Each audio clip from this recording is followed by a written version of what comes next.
Founded in part by the Rockefellers, the United Nations has been acting as a de facto world government since 1945.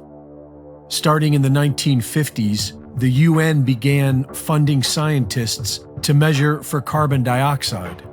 And in 1992, they drafted what they describe as the International Legal Instrument for the Conservation of Biological Diversity, and outlined their plans to seize control of land under the guise of climate conservation, known as Agenda 21, because they wanted to accomplish their goals by the 21st century. But by 2015, they were failing and officially pushed their deadline back with Agenda 2030. In 2010, the Rockefeller Foundation published Scenario for the Future of Technology and International Development, wherein they outlined 4 different ways of achieving their goals, which they wrote, once crossed, these axes create a matrix of 4 very different futures. In 2020, they crossed the axis into the lockstep matrix. In 2022, at their 15th Convention on Biological Diversity, COP15, the UN increased the amount of land they plan to steal to 30% by 2030.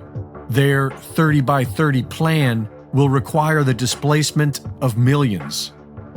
So far, the direct confiscation approach is working in Europe. The Dutch farmers have been peacefully protesting, but they are being shot at by the police, and so the government isn't stopping, which is why the direct approach won't work in America. Less than a year after Agenda 21 was drafted, the U.S. federal government attempted stripping away constitutional land rights from the Bundy family in Nevada. It was fought in the courts for decades and resulted in a peaceful protest with armed protesters. To avoid a gunfight, the feds backed off and adapted their plans. In 2008, the Rockefeller Foundation published America 2050, a strategy to reclaim natural resources and reform the federal role in land use policy.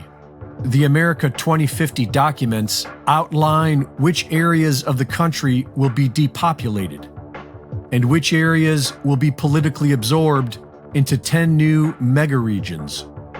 The Rockefellers envision most of the depopulation to occur in the central corridor of the United States, a massive area that is not included in the America 2050 infrastructure map and excluded from the new high-speed rail system planned. A big part of Rockefeller's America 2050 is the High-Speed Rail in America plan, which requires the use of existing railways for its implementation.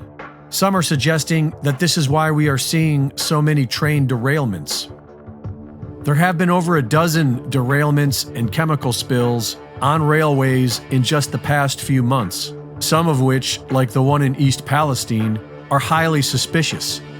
And these chemical spills could be used as an excuse by the state to evacuate you from your homes and steal your land. The Comprehensive Environmental Response, Compensation, and Liability Act, commonly known as Superfund, was enacted by Congress in 1980. The Superfund provides the EPA with the authority to seize control of private lands for long-term remedial response actions during the event of a toxic disaster. If what we are being told about the chemicals that were burned and released into East Palestine is true, then the EPA could plausibly shut down a massive area, and Cleveland can house the dislocated Ohioans in their 15-minute cities, while the government cleans up the mess and accepts the land as payment. Whether it's called Agenda 21, Agenda 2030, or America 2050, the United Nations and their friends are never going to quit.